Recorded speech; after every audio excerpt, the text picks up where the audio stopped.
जातियों में, तो वो लोगों में बड़े बड़े विद्वान हुआ करते थे, लेकिन हमारे जो संत थे वो आचरण से इतने मजबूत थे कि उनके आगे जो है बड़े बड़े जो राजा महाराजा सम्राट होते थे वो भी सर झुका के सजदा करते थे। चाहे कबीर हो चाहे रैदास हो, उनके सामने जो है सम्राट और बादशाह सलामी करते थे, झुकते थे, मुकुट उतार के चरणों में डाल देते थे। तो आचरण का प्रभाव है, विद्वता का नहीं। उस समय पर भी बड़े बड़े विद्वान होते थे, चला करते थे। उस समय भी गुरुकुल वगैरह चलाते थे, वहां से लोग पढ़ करके आते थे, लेकिन आपके पुरखों को पढ़ने का अवसर उस पीरियड में नहीं मिल पाया, लेकिन आचरण से बड़े मजबूत थे इसके कारण। तो माताओं को जो है जब सही सही जानकारी नहीं होता है तो अज्ञानता के प्रभाव में लोग पाखंड का शरण जाते हैं। ज्ञानी और जानकार व्यक्ति पाखंड के शरण में नहीं जाएगा।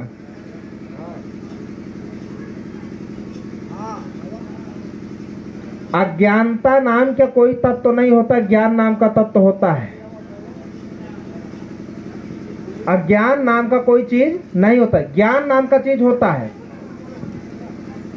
ज्ञान जहां नहीं होता है, ज्ञान से खाली स्थान को ही अज्ञानता कहते हैं।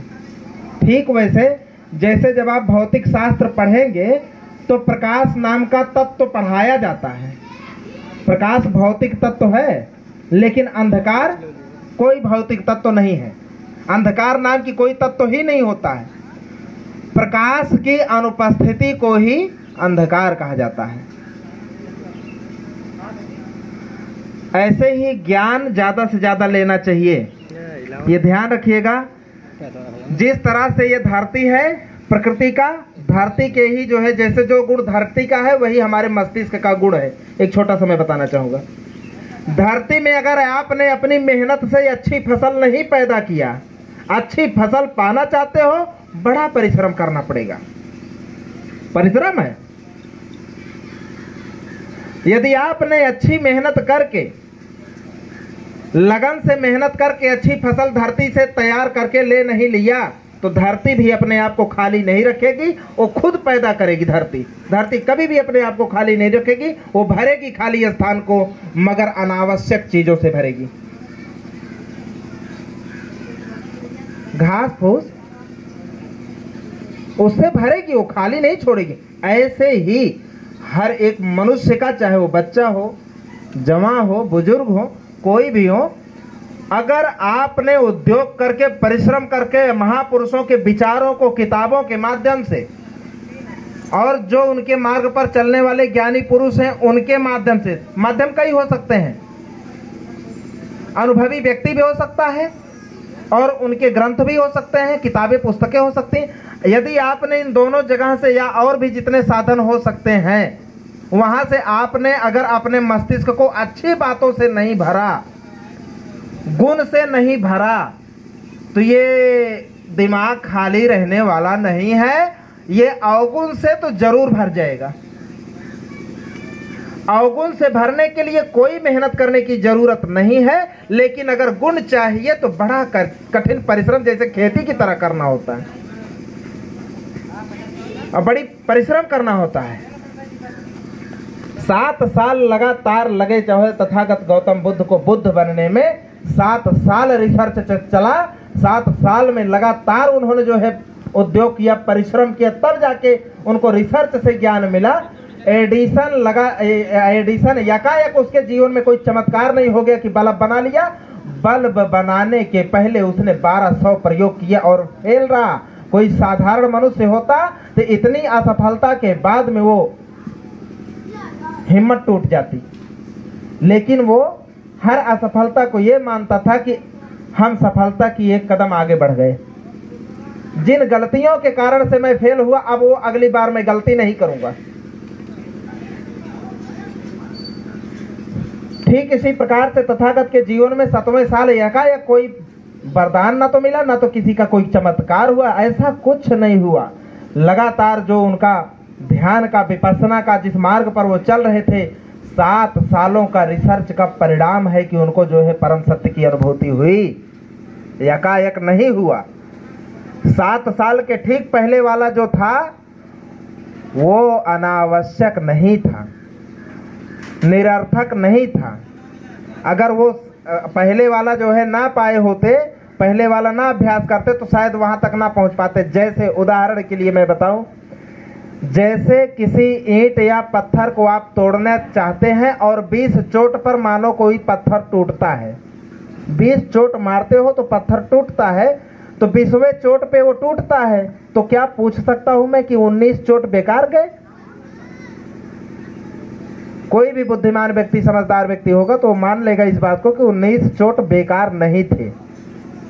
20वीं की जो सफलता है उसमें 19 चोट का योगदान है। अगर वो ना होता तो 20वीं बार में ना टूटता। ऐसे ही आपके जीवन में भी तमाम आप समझ सकते हैं।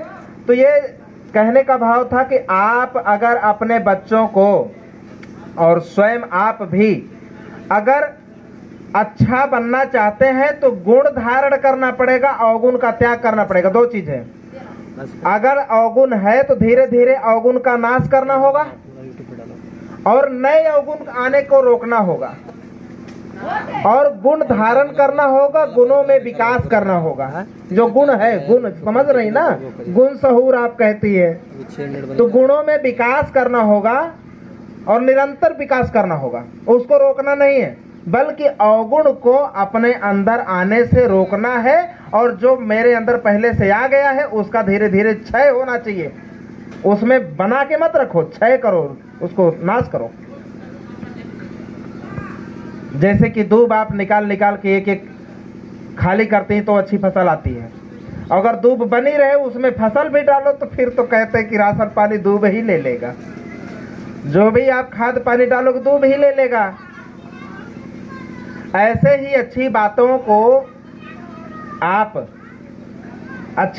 को स्वीकार करने में कठिनाई आती है जब तक आपके अंदर अवगुण भरा है। दिक्कत होती है, टकराव होता है 2 विचारधाराओं का, दोनों विरोधी विचारधारा है, गुण अवगुण।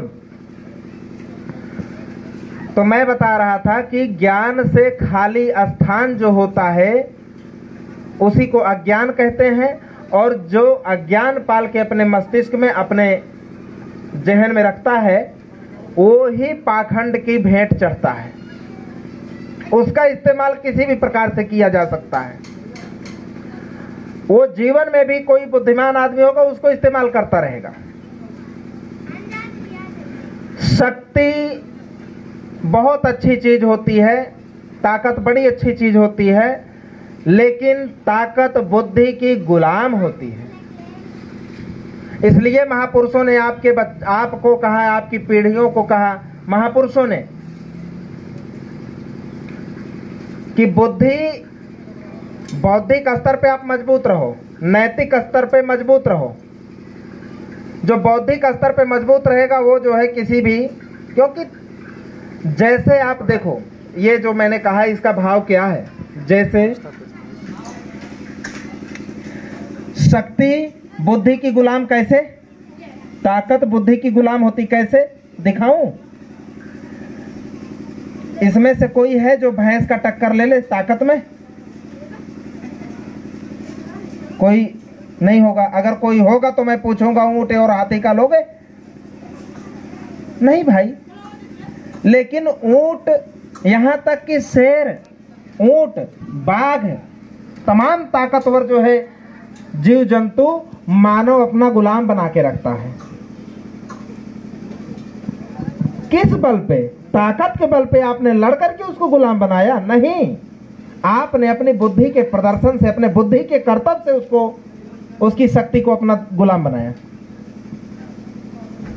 तो बताओ ताकत बड़ी है कि बुद्धि?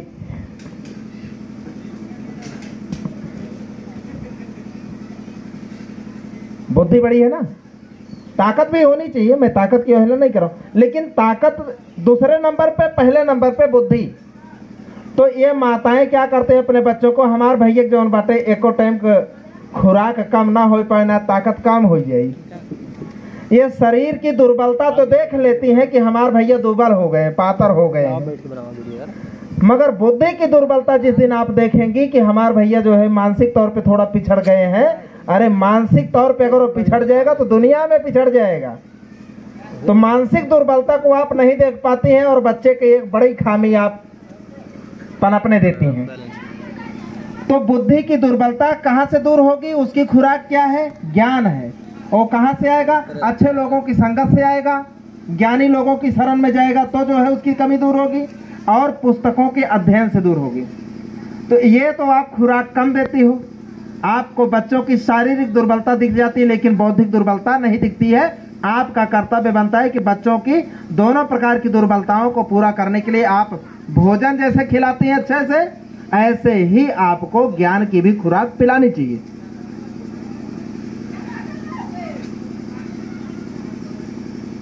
तो जो मैंने अभी बताया कि बड़े बड़े ताकतवर जीव जंतुओं को मानव ने अपना गुलाम बनाया, तो मानव में ही कुछ जो है षड्यंत्रकारी लोगों ने मानव को ही गुलाम बनाना शुरू कर दिया। एक मानव बाकी लोगों को गुलाम बना के रखना चाहता है, ये कितनी बढ़िया बात है। गाय आपका गुलाम नहीं है, सही बात तो ये है न्याय की। अगर जीव अधिकार की बात हो, मानव अधिकार की बात नहीं, जीव अधिकार की बात हो तो ये भी अन्याय है। आप एहसान लादते हो कि उसको पाल रहे हैं, उसको खिला रहे हैं, तब हम उसका दूध निकालते हैं। अरे दूध निकालना भी उस बच्चे के साथ अन्याय कर रहे हैं भाई। वो बच्चे का उसका हक है, मगर उसके हक को पाने के लिए हम जानवर को पाल करके रखते हैं। सही बात यह है कि उस जीव का जो है अगर हम और ऊंचे दृष्टि से देखें तो उसके साथ अन्याय है। आप उसकी फिक्र मत करो। आप जितने भी जीव जंतु आए हैं धरती पर वो आपके मोहताज नहीं है, जान लीजिए। आप उनको मुक्त करके देखिए, वो और तंदुरुस्त हो जाएगी।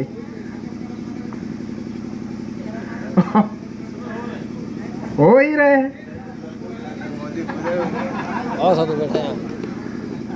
लेकिन अब ये जानवर जो है भाई, जंगल तो आपने काटे ना। अगर आपने शुरू से इनको जो है पाल के ना रखे होते तो जंगलों में रहते। जैसे सभी जंगली भैंस भी होता है, वो जंगलों में ही रहते, इधर नहीं आते हैं। ये तो हमारे बीच में गांव में रहा है तो घूम फिर करके इधर ही आते हैं। वो मोह इतना जल्दी थोड़ी छोड़ देगा। लगाव होता है ना जानवरों का, अरे इतना लगाव होता है कि आप बेचते हैं ना तो वहां से भाग आता है। क्या वहां पे चारा पानी नहीं मिलेगा? लगाव हो जाता है, राग पैदा हो जाता है, स्वाभाविक है। तो मैं बता रहा था कि मानव ने अपने बुद्धि बल पे मानव को ही गुलाम बनाना शुरू किया। आपका सारा का सारा जीवन भर का ताकत, आपका बल हमारे हित के लिए उपयोग होना चाहिए। आपकी बुद्धि हमारे लिए, हमारे हित के लिए होनी चाहिए। आपका जो गुण है, जो आपके पास हुनर है, वो हमारे हित के लिए उपयोग होना चाहिए। ये षड्यंत्र है। ये एक मानव का दूसरे मानव पर षड्यंत्र है, ये नाइंसाफी है। कुदरत ने प्रत्येक जीव जंतु को स्वतंत्र जन्म दिया है और एक जीव दूसरे जीव का गुलाम नहीं है, लेकिन अगर फिर भी गुलाम बना के रखा गया है तो समझिए कि मानव निर्मित है, जीव निर्मित है, ये प्राकृतिक नहीं है। गुलामी प्राकृतिक नहीं है, गरीबी प्राकृतिक नहीं है, इसको ध्यान दीजिएगा। गुलामी और गरीबी, अशिक्षा, ये प्राकृतिक नहीं है, अप्राकृतिक है। और प्रकृति चूंकि स्वतंत्र जो है आपको जन्म दी है, इसलिए जो है जब तक आपका जमीर नहीं मर जाता, जब तक आपने जमीर स्वीकार नहीं कर लिया गुलामी को, तब तक वो अंदर से तड़पता है कि हम स्वतंत्र हो जाएं। स्वतंत्रता सबसे बड़ा सुख है। संत रैदास का कहना है, पराधीनता पाप है, जान ले हुरे मीत। ऐ मेरे मित्र, ऐ मेरे मीत माने मित्र होता है, ऐ मेरे साथी, परतंत्रता सबसे बड़ी पाप है। ये कोई पुण्य नहीं है, पाप है। और इस पाप के पहले जो है आप जिम्मेदार आप हैं। अगर आप किसी की गुलामी स्वीकार करते हैं तो पहले जिम्मेदार आप हैं, वो दूसरे नंबर पे है। आपने स्वीकार कैसे कर लिया? ये महापुरुषों ने लंबा अभियान चलाया। तो मैं बता रहा था कि कुछ लोग अगर गुलाम बनाने में वो सफल होते हैं तो केवल मात्र एक ही आधार पे, जब आप बौद्धिक स्तर पे उनसे पिछड़ जाए तो। संसाधन के बगैर भी अगर आप बौद्धिक पूंजी मजबूत है, ज्ञान से भरपूर है, संसाधन नहीं है, फिर भी आप उनसे टक्कर का मुकाबला कर सकते हैं। बाबा साहब के पास कोई प्रॉपर्टी नहीं थी, कोई धन नहीं था, बौद्धिक बल पे इतने मजबूत थे कि उनकी उस बौद्धिक पूंजी मिला करके जो है पूरे भारत में जो है उनके मुकाबला नहीं की जा सकती थी बाबा साहब के विरोध में। इसलिए वो पूरे भारत भर से मजबूत लोग जो थे, वो लोग चाहे जितना षड्यंत्र करें, लेकिन हर षड्यंत्र का काट उनके पास होता था। मैं यही कहना चाहता हूं कि जब भी अपने बुद्धि से ताकत को फंसाया जाता है, जब भी अपने बुद्धि से ताकत को फंसाया जाता है अपना गुलाम बनाने के लिए, तो केवल एकमात्र आधार होता है कि जाल बिछाना पड़ता है। ताकत को फंसाने के लिए जाल बिछाना पड़ता है, और शिकारी इस बात का ध्यान रखता है कि ताकत को ये दिखना नहीं चाहिए हमारा जाल। जैसे जिस जीव जंतु को अगर फंसाना चाहते हैं, अच्छा मछली अगर ये जान जाए कि ये चारा हमारे लिए खतरा है, ये चारा हमारे लिए खतरा है, वो बेचारी अपने बच्चों के लिए चारा लाने के लिए गई रही होगी, खुद चारा बन गई, बाहर आ गई। तो फंसाने के लिए चारा देना जरूरी होता है। बिना लालच दिए कैसे फंसोगे? एक तो लालच होता है, लेकिन लालच तक पहुंचने से पहले जाल बिछाया जाता है। आपके जीवन में भी ऐसा होता है। लालच दिखाया जाएगा, मगर जो है बिछाया उससे पहले जाल जाएगा। जब तक आप लालच को, जिस चीज के लिए आप लालच कर रहे हैं कि वो मिल जाना चाहिए, जब तक आप उसको हासिल करते हो, आप उनके जाल में फंस चुके होते हो, और वो जाल आपकी आंखों से दिखाई नहीं देगा। शिकारी का जाल तो दिखता है, शिकारी का जाल आंखों से दिखता है, मगर मानव जब मानव को गुलाम बनाता है तो उस मानव का, षड्यंत्रकारी मानव का जाल आंख से दिखता ही नहीं, दूरबीन और सूक्ष्मदर्शी से भी नहीं देख पाओगे। उसको देखने के लिए ये चाहिए, दिमाग रूपी अगर आपके पास आंख होगी तो दिखेगा। षड्यंत्र का जाल अमूर्त होता है, उसका कोई रूपरेखा नहीं होती है, उसका रूप नहीं होता है, अमूर्त होता है। और उसका काट क्या है? केवल मात्र एक ही काट है। बौद्धिक स्तर पे आप उनके मुकाबले का हो जाएंगे, बाबा साहब की तरह, तो हर जाल को आप काट दोगे, हर जाल को काट दोगे। इसलिए एक रोटी कम पड़ जाए बच्चे का चलेगा, लेकिन बौद्धिक स्तर पे जानकारी के मामले में बच्चों में दुर्बलता नहीं आनी चाहिए, क्योंकि भयानक कंडीशन में खड़े हैं। आपके पुरखों ने जितना संघर्ष किया था, उसकी मलाई काटने का समय जो है, जितने काट सकते थे खत्म हो गया। जितना कमाया था आपके पुरखों ने आपके समाज के लिए, जितना कमा करके रखे थे, वो सब कुछ खजाना हो गया खत्म। अरे रिजर्वेशन कमाई ही तो थी बाबा साहब की, वही तो कमाया ना। तमाम हक अधिकार दिलाया, वही उनकी कमाई थी। आप उनके बच्चे हैं महापुरुषों के, अपने बच्चों के लिए, अपने समाज के लिए महापुरुषों ने अपना जीवन लगा करके वही कमाया, और वो जो कमाया था वो मौज मस्ती करते करते आपने खत्म कर दिया, पात्र खाली हो चुका है। और इधर देखिए बड़ी विडंबना, बुद्धि भी खाली हो चुकी है।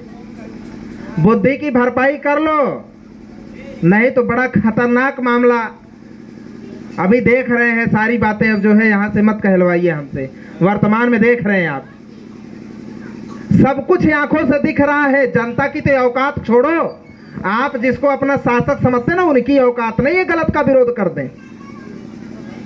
और जब गुलामी थोपी जाएगी तो उनकी औकात, जो अपने राज सत्ता को नहीं बचाने के लिए संघर्ष कर सकता, वो समाज के ऊपर थोपी जाने वाली गुलामी के खिलाफ बिगुल बजाएगा? हो नहीं सकता है। ये लड़ाई आप नेताओं के भरोसे नहीं जीत सकते, इसको आप तय मान लो। नेता के पास रुपया है, विजय माल्या की तरह शिफ्ट हो जाएंगे वो देश विदेश में जाकर के, उनकी दिक्कत नहीं है, फंसोगे आप। इसलिए बौद्धिक स्तर पे आप ना, जो एकता मजबूत, एकता ही बचाएगी।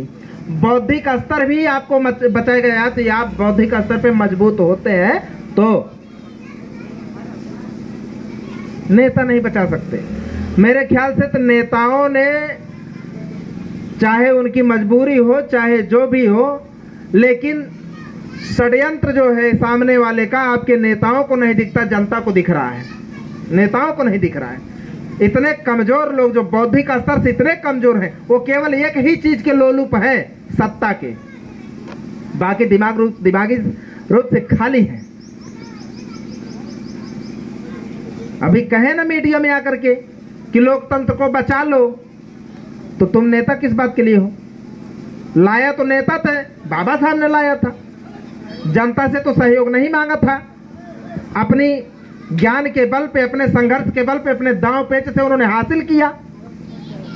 और तुम दूसरे नेता हो कि जो खुद अपने स्तर से बचा नहीं पा रहे हो, जनता को कह रहे हो आगे आओ बचाओ।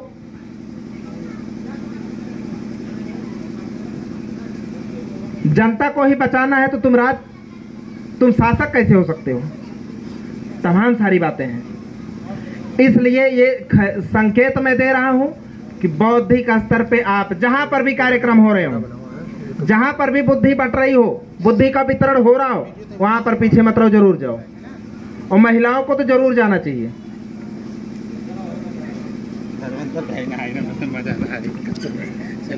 अब जो है थोड़ा सा मैं बताना चाहूंगा जीवन के रहस्यों के बारे में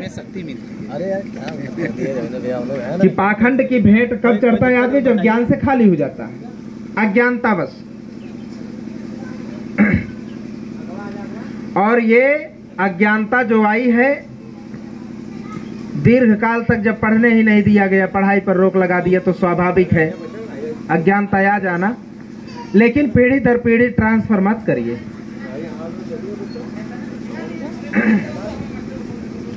अभी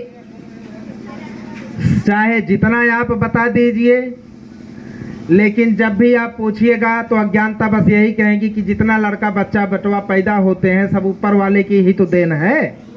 क्योंकि कहां से आया, वो आने का स्रोत इनको मालूम ही नहीं है। तो ये स्वभावतः इनको मान ही लेना पड़ता है कि ऊपर वाले की कृपा से ही आया है। तो चलो आज मैं जो बताऊंगा उससे आप स्पष्ट जान जाइएगा कि कोई ऊपर वाले की मेहरबानी नहीं है, वो नेचर है, नेचर है, कुदरत है। कुदरत का विधान, जब आप कुदरत के कानून को नहीं जान पाएंगे तो सिर्फ फिर पाखंड की भेंट चढ़ना स्वाभाविक है। जैसे ये सृष्टि का जो निर्माण हुआ है, दो चीज से बना है। ये सारी सृष्टि, जीव जगत पूरा दो तत्वों से मिलकर बना है, पदार्थ और ऊर्जा के संयुक्त रूप है ये जो जीवन है। कुछ ऐसे पदार्थ हैं जिनमें केवल पदार्थ है, उसमें ऊर्जा नहीं है।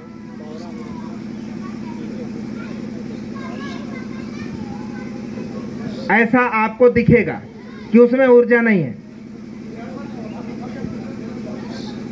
निर्जीव वस्तुओं में भी ऊर्जा होती है। अगर वो अस्थायित्व को है, एक जगह पड़ी हुई है, तो भी स्थितिज ऊर्जा उसमें विद्यमान है। और गतिमान है कोई निर्जीव वस्तु तो उसमें भी गतिज ऊर्जा विद्यमान है। और अगर वो सजीव है प्राणी, तो फिर तो उसमें आपको दिखेगा ही दिखेगा कि ऊर्जा भी लक्षण दिखेगा, और पदार्थ तो दिख ही रहा है इतनी बड़ी शरीर में, ये पदार्थों से बना है। तो दो चीज से बना है ये शरीर या पूरी सृष्टि का निर्माण, पदार्थ और ऊर्जा। अभी ये जो विज्ञान पढ़े होंगे शायद उनको ज्यादा समझ में आए, यही है ना। चर्चा भी अगर ऊंचे लेवल का किया जाए तो उसको समझने और पकड़ने के लिए भी ज्ञान पहले का होना जरूरी हो जाता है। एकदम से खाली हो गया तो ऊपर लेवल का चर्चा नहीं हो पाता।